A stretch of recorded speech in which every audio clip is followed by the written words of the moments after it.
નમસ્કાર વિદ્યાર્થી મિત્રો, સ્વાગત છે તમારું તમારી પોતાની યુટ્યુબ ચેનલ માય ક્લાસમાં. આજે આપણે ભણીશું ધોરણ 9 વિષય ગણિત પાઠ્યપુસ્તકમાં સ્વાધ્યાય 3.2.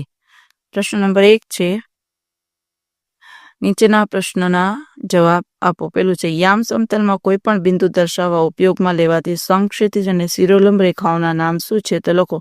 સમક્ષિતિજ રેખાને એક્સ અક્ષ અને શિરોલંબ રેખાને વાય અક્ષ કહે છે. બીજું, આ બે રેખાઓથી બનતા સમતલના દરેક ભાગનું નામ શું છે? તો લખો. બે રેખાઓથી બનતા સમતલના દરેક ભાગને ચરણ કહે છે. ત્રીજું, આ બે રેખાઓ જ્યાં છેદે છે તે બિંદુનું નામ લખો. તો આ બે રેખાઓ જ્યાં છેદે છે તેને ઉગમ બિંદુ કહે છે. જો પ્રશ્ન નંબર 2 છે, આકૃતિ 3.14 જોવાની છે પાઠ્યપુસ્તકમાં અને માંગ્યા પ્રમાણે આપણે જવાબ લખવાના છે. જો આ રીતે આલેખ આપેલું છે, એક્સ અક્ષ, વાય અક્ષ, એક્સ ડેશ, વાય ડેશ. બિંદુ બી ના યામ જણાવો તો કે -5 અને 2. બિંદુ સી ના યામ જણાવો તો કે 5 અને -5.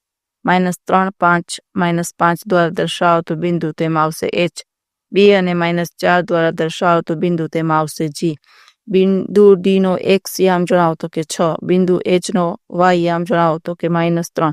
બિંદુ એલ ના નામ જણાવો તો કે 0 અને 5. બિંદુ એમ ના નામ જણાવો તો કે 0 અને -3. ચાલો વિદ્યાર્થી મિત્રો, સાથે તમને સ્વાધ્યાય પોથીના હેતુલક્ષી પ્રશ્નો પણ આપેલા છે, એ પણ આપણે લખીશું. વિભાગ એ, જો ખરા ખોટા. બિંદુ બી 2 - 4 દ્વિતીય ચરણમાં છે તો કે ખોટું. ત્રીજું, બિંદુ પી 3 0 અને ક્યુ -4 0 માટે પી ક્યુ બરાબર 7 તો કે સાચું. ત્રીજું, એ 0 3 એ એક્સ અક્ષ પરનું બિંદુ છે તો કે ખોટું. ચોથું, એ 5 2 અને બી 5 -4 ને જોડતી રેખા એક્સ અક્ષને 5 0 માં છેદે છે તો કે સાચું. પાંચમું, પી 7 0 એ એક્સ નું બિંદુ છે તો કે સાચું. છઠ્ઠું, બિંદુ -3 -5 એ પ્રથમ ચરણમાં છે તો કે ખોટું. સાતમું, બિંદુઓ 3 -2 અને -5 -2 ને જોડતી રેખા એક્સ અક્ષને 0 -2 માં છેદે છે તો કે ખોટું. આઠમું, બિંદુઓ એ 0 -5 અને બી 0 8 માટે એ બી બરાબર 3 તો કે ખોટું. નવમું, 0 7 એ એક્સ પરનું બિંદુ છે તો કે ખોટું. 10મું, બિંદુ 3/2 અને 5/2 ચતુર્થ ચરણમાં છે તો કે ખોટું. ચાલો પ્રશ્ન નંબર 2, આપેલા વિકલ્પમાંથી સાચો વિકલ્પ પસંદ કરીને જવાબ આપો. પેલું, જો બિંદુ એ 3 વાયક્ષ પર આવેલ હોય તો એ ની કિંમત 0 છે. બીજું, જો એ બરાબર 5, બી બરાબર 3, સી બરાબર -4 અને ડી બરાબર 2 હોય તો બિંદુ એ વત્તા બી અને સી વત્તા ડી એ ચતુર્થ ચરણમાં છે. જોઈ શકો છો વિદ્યાર્થી મિત્રો, 5 + 3 અને -4 + 2 એટલે 8 - 2 જે ચતુર્થ ચરણમાં છે. ત્રીજું, બિંદુ 8 - 3 એ ચતુર્થ ચરણમાં છે. ચોથું, જો એક્સ વાય અને વાય એક્સ એક જ બિંદુ દર્શાવતા હોય તો એક્સ બરાબર 3 અને વાય બરાબર 3 શક્ય છે. પાંચમું, પી 5 3 અને ક્યુ 5 - 8 ને જોડતી રેખા વાય અક્ષને સમાંતર છે. છઠ્ઠું, બિંદુ 3 0 નું ઉગમ બિંદુથી અંતર 3 છે. સાતમું, ઓ 0 0 એ 1 0, બી 1 1 અને સી 0 1 ને ક્રમમાં જોડવાથી મળતી આકૃતિ કેવી મળે? તો કે ચોરસ મળે. જોઈ શકો છો વિદ્યાર્થી મિત્રો, આવી રીતે આકૃતિ દર્શાવેલી છે, એમાં ચોરસ તમે જોઈ શકો છો. પછી આઠમું, જો એ બરાબર 3, બી બરાબર -2, સી બરાબર -1 અને ડી બરાબર 7 હોય તો બિંદુ એ બી સી ડી એ તૃતીય ચરણમાં છે. એ બી અને સી ડી એટલે 3 × -2 અને -1 × 7 તો 3 2 6 પણ -6 અને 7 × 7 એટલે -7 તો એ તૃતીય ચરણમાં આવે. હવે નવમું, એક્સ અક્ષ બિંદુ 0 2 માંથી પસાર ન થાય અને વાય અક્ષ બિંદુ 1 0 માંથી પસાર ન થાય. જો બિંદુ એમ ચતુર્થ ચરણમાં આવેલ હોય તો તેના યામ 4 - 6 હોઈ શકે. જો x + 2 4 અને 5 y - 2 સમાન બિંદુઓ દર્શાવતા હોય તો તે બિંદુ x y એ પ્રથમ ચરણમાં છે. x + 2 4 અને y 5 કૌંસમાં y - 2 તો x + 2 બરાબર 5 અને 4 બરાબર y - 2 તો x બરાબર 5 - 2 એટલે x બરાબર 3 મળે અને 4 + 2 બરાબર y તો y બરાબર 6 મળે. જે બિંદુ x y 3 6 એ પ્રથમ ચરણમાં છે, કારણ કે પ્લસ છે બધા, માઇનસ હોય તો એ દ્વિતીય ચરણમાં જોવા મળે ને તૃતીય ચરણમાં અને ચતુર્થ ચરણમાં જોવા મળે. પ્રથમ ચરણ અને દ્વિતીય ચરણમાં પ્લસ જોવા મળે.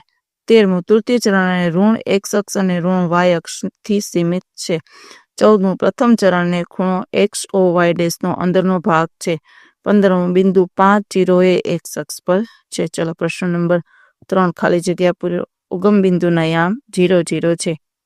બીજું, પ્રથમ ચરણમાં આવેલ બિંદુનો x યામ ઘન સંખ્યા હોય. ત્રીજું, x અક્ષ પર આવેલ બિંદુનો y યામ 0 હોય.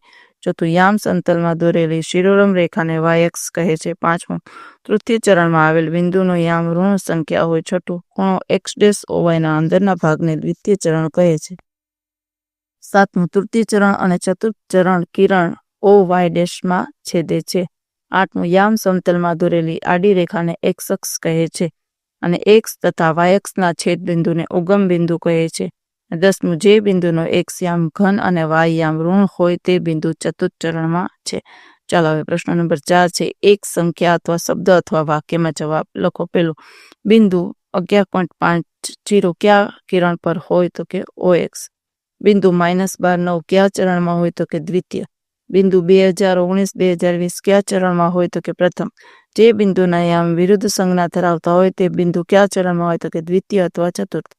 બિંદુ 0 અને 3.8 કયા ચરણ પર હોય તો કે OY.